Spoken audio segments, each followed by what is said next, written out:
Finally guys অবশেষে চলে আসলাম লাউল চাপড়া picnic স্পটে। আসসালামু আলাইকুম বন্ধুরা, আজ আমরা বেরিয়ে পড়ছি সবুজের খুঁজে। বাংলাদেশে এমন একটি জায়গা যেখানে প্রকৃতি এখনো তার নিজের মতো করে বেঁচে আছে। আজকের গন্তব্য হচ্ছে আমাদের লাউল চাপড়া স্পট পার্ক। আর হ্যাঁ, আমরা যাচ্ছি 2-3 জন বন্ধু সাইকেল নিয়ে লাউল চাপড়া স্পট কেন্দ্রে। তো সেখানের বিভিন্ন দৃশ্যগুলো আপনাদের মাঝে শেয়ার করার চেষ্টা করব। আশা করি সবাই পুরোপুরি ভিডিওটা দেখবেন। জামালপুর জেলার বকশীগঞ্জ উপজেলা নোয়া কামালপুর ইউনিয়নে অবস্থিত লাউ চাপড়া একটি জনপ্রিয় প্রাকৃতিক পর্যটন ও পিকনিক স্পট। এই এলাকায় শুধু প্রাকৃতিক না, বিভিন্ন ধরনের মানুষ যুগ যুগ ধরে বসবাস করে আসছে। আজ আমি পার্ক সহ এই এলাকার মানুষের জীবনযাত্রা আপনাদের মাঝে তুলে ধরার চেষ্টা করব। প্রথমেই সাইকেল অথবা গাড়ি নিয়ে আসলে আপনাদের টিকিট কেটে এই জায়গার ভিতরে রাখতে হবে। আমরা যেহেতু সাইকেল নিয়ে এসেছি তাই টিকিট কেটে এই জায়গায় সাইকেলটি রেখে দিলাম। তো বন্ধুরা, লাল চাপড়া প্রথমে আসার পরে এরকম একটি মূর্তি দেখতে পারবেন গারোদের। আসলে মূলত এখানে গারোরা বসবাস করে, সেজন্য গারোদের একটি মূর্তি এই লাল চাপড়া স্পটের ভিতরে তৈরি করে রাখছে। মূর্তির পাশে দেখতে পারবেন একটি ঝুলন্ত নৌকা, যেটাতে আপনার টিকিট কেটে উঠতে হবে। তো বন্ধুরা, লাল চাপড়া স্পট কেন্দ্রের ভিতরে আসার পরে দেখতে পাচ্ছেন এখানে পুকুর আছে। এই পুকুরের ভিউটা দেখানোর জন্য এখানে একটি জায়গা করে দেওয়া আছে, যাতে সবাই এসে এই পুকুরের ভিউটা দেখতে পারে। দেখেন, এই একটা জায়গা করে দিয়েছে সবার জন্য, আসলে আপনারা দেখতে পারবেন আর কি। তো বন্ধুরা, লাল চাপড়া কেন্দ্রে আসার পরে উপরে দেখতে পারবেন পাহাড়ের উপরে এরকম সুন্দর সুন্দর দোকান তৈরি করে দিয়েছে। এখানে বিভিন্ন জিনিসপত্র বিক্রি করা হয়। দেখেন এই পাশেও আছে। এখন আমরা উঠতেছি লাল চাপড়া পিকনিক স্পটে। 5 তলার যে একটা ভিউ আছে, সেই ভিউটা দেখার জন্য এই পাহাড় বেয়ে বেয়ে আমাদের উপরে উঠতে হচ্ছে। এখানে ওঠা খুব কষ্টকর, বুঝছেন, প্রচুর হরান হতে হয় এখানে ওঠার জন্য। তো আমরা হাঁপিয়ে গেছি। তো আপনাদের ওই 5 তলার দৃশ্যটা আপনাদের দেখাবো, সবাই সাথে থাকুন। তো এই ওয়াচ টাওয়ারে উঠতে হলে আপনাকে টিকিট কেটে উঠতে হবে। তো বন্ধুরা, এখন আমরা উঠতেছি লাল চাপড়া স্পটের ভিতরে 5 তলা যে একটা আছে, এই তালার উপরে উঠতেছি আমরা, টিকিট নিয়ে উঠতেছি। উপরে যে ভিউটা আছে সেটা আপনাদের দেখানোর জন্য। তো একটু সাথে থাকুন এবং দেখেন যে এই ভিউটা কীরকম লাগে আপনাদের। দেখেন, মোটামুটি 2-3 তলার উপরে উঠছি, আরও উপরে আছে। দেখেন, এখন উঠবো উপরে, দেখা যাক। দেখেন, ওঠার জন্য এই যে এটা দিয়ে উপরে উঠতে হবে। মাঝট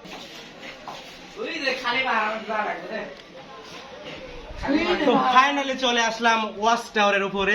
তো এখানকার যে ভিউ, শুধুমাত্র এই ভিউটা দেখানোর জন্য এই লাউল চাপড়া স্পটে আসা। দেখেন একটু ভিউটা। আমরা এখন দাঁড়িয়ে আছি লাউ চাপড়া স্পোর্ট পার্কের ভিতরে 5 তলা ওয়াচ টাওয়ারের উপরে। চারদিকে তাকালে শুধু সবুজ আর সবুজ, উঁচু উঁচু গাছ, ছোট ছোট টিলা, আর এমন একটা পরিবেশ যেখানে কিছুক্ষণ চুপচাপ থাকলেই মনটা হালকা হয়ে যায়। কত সুন্দর একটা দৃশ্য। ওই পাশে কিন্তু হচ্ছে আপনার ভারতের মেঘালয় রাজ্য, আর এটা হচ্ছে আমাদের বাংলাদেশের ভিতরে এই ওয়াচ টাওয়ারটা। টাওয়ার থেকে নেমে হালকা খাওয়া দাওয়া করে আমরা চললাম পাহাড়ের তো ভিতর। বন্ধুরা, এখন আমরা লাল চাপড়া স্পট কেন্দ্রের ভিতরে যে পাহাড় আছে, পাহাড়ের ভিতরে ঢুকতেছি। এখন যাচ্ছি, দেখেন আমরা লাল চাপড়া স্পট বিনোদন কেন্দ্রে পাহাড়ের ভিতরে। তো দেখেন কি ভাই, কই আইছি আমি তো বুঝতে পারতেছি না। দেখেন, যাবো আজকে, দেখি কতদূর যাওয়া যায়। আপনার সাথে থাকুন, একবার আপনাদের দেখাবো। হ্যাঁ, এখন আছি আমি লাল চাপড়া বিনোদন কেন্দ্রের স্পটের একদম পাহাড়ের ভিতরে।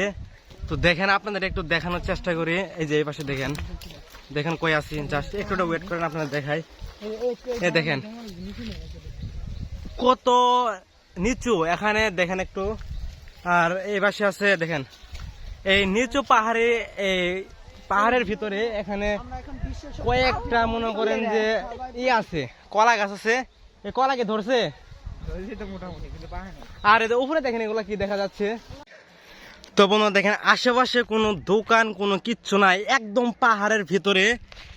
পাহাড়ের ভিতরে এই মামা কি করছে দেখেন, এই দোকান দিচ্ছে এই পাহাড়ের ভিতরে দোকান।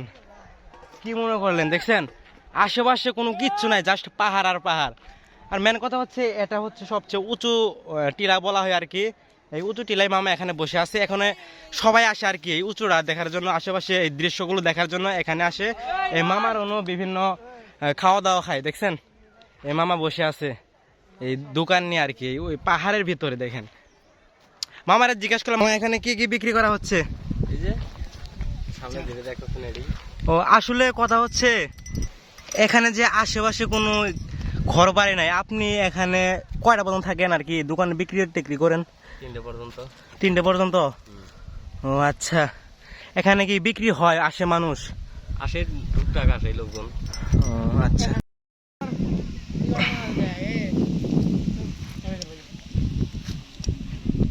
মূলত আমরা ওই যে ওখানে যে ওয়াচ টাওয়ার দেখতে পাচ্ছেন, আমরা মূলত সেখানে উঠেছিলাম, দেখেন এই যে ওয়াচ টাওয়ার। আর এখন আমরা আছি এই যে এই জায়গায়।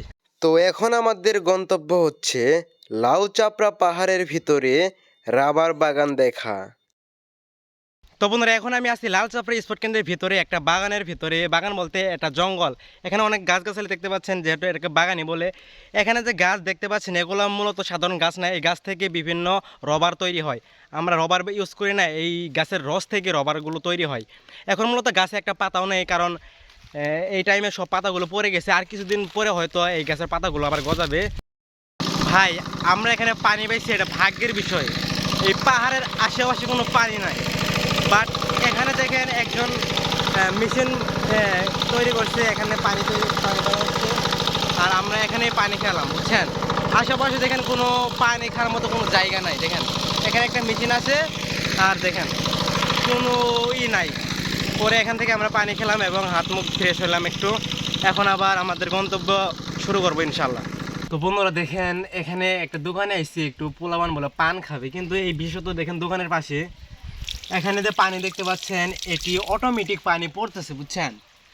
এখান থেকে পানি সরাসরি অটোমেটিকলি আসতেছে, কোনো মোটর অথবা কোনো যান্ত্রিক জিনিস নেই এর ভিতরে, শুধু বোর্ডিং করছে, ভিতরে পাইপ পুড়ছে।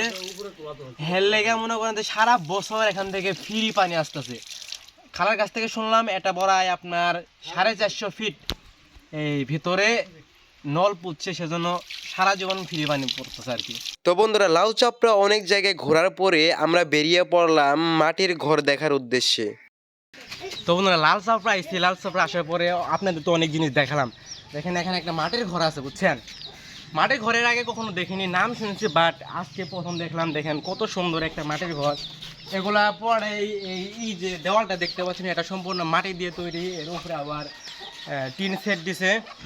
আর বিশেষ করে মাটির ঘরের সুবিধা হচ্ছে আপনার গরম দিনও অতিরিক্ত গরম লাগে না, আর শীতের দিনে হয়তো একটু বেশি ঠান্ডা লাগে, কিন্তু এই মাটির ঘরে শীতের দিনের চাইতে গরম দিন বেশি একটু সুখ পাওয়া যায় আর কি। হ্যাঁ আরিয়ান, তোমার নাম? হ্যাঁ দিত। ও তোমরা কিসে পড়ো? আমি ওয়ানে। তুমি শিশু? আমিও ও দুই শিশু। বন্ধুরা ভিডিও করতেই দুইটি ছেলে আমাদের এখানে এসেছিল, সম্ভবত তারা গারদের সন্তান। বন্ধুরা ওই পাশে আপনাদের মাটির ঘর একটা দেখলাম, দেখেন এই পাশে আর একটা মাটির ঘর। আসলে এই আশেপাশে অনেক মাটির ঘরই আছে, ভাবলাম এটা আপনাদের একটু দেখাই। দেখেন এই যে এটা ওই ওরকম সিস্টেমই, সবগুলো আর কি একরকমই দেখতে। বাড়িতে কেউ নাই সেজন্য ভিতরে আর কি গেলাম না, বুঝছেন। এই আর কি দেখেন আপনারা কত সুন্দর। তো এই উঠান দেখতে পাচ্ছেন এগুলা হচ্ছে সব লাল মাটি, এগুলো আমাদের মতো যে সাদা মাটি আছে সেরকম সাদা মাটি না, বুঝছেন। এগুলা সব লাল মাটি। তো আজকের ভিডিওটা এই পর্যন্তই। সবাই ভালো থাকবেন, সুস্থ থাকবেন, সবাইকে অসংখ্য ধন্যবাদ। আসসালামু আলাইকুম।